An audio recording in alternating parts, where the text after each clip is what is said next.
एक गांव में मोहन नाम का किसान रहता था। इस दुनिया में वह बहुत गरीब था। उसके पास एक बहुत छोटा खेत था। उस छोटे से खेत में ही वह खेती करता था। वह जैसे तैसे अपने खेत में काम करता और मजदूरी करके अपना घर चला रहा था। एक दिन भयंकर गर्मी पडीडीएच रही थी।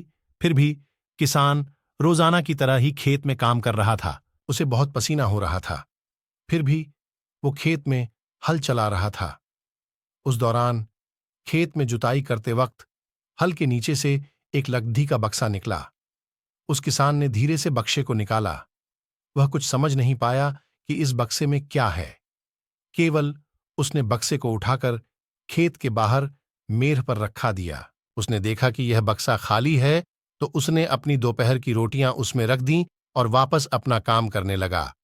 थोड़ी देर बाद दोपहर में जब खाना खाने आया तो उसने देखा कि बक्से में बहुत सारी रोटियां थीं। उस किसान को बहुत आश्चर्य हुआ।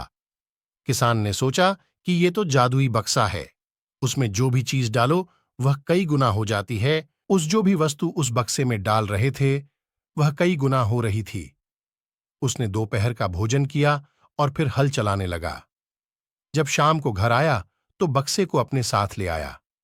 आज वह किसान बहुत खुश था, क्योंकि उसे लग रहा था कि शायद अब उसकी गरीबी दूर हो सकती है। वह गरीब किसान एक धैर्य वाला व्यक्ति था।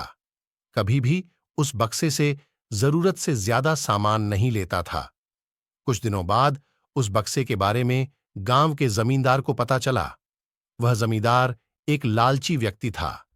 उसने सोचा, मेरे जमींदारे में किसी भी जादुई वस्तु पर तो मेरा अधिकार होगा।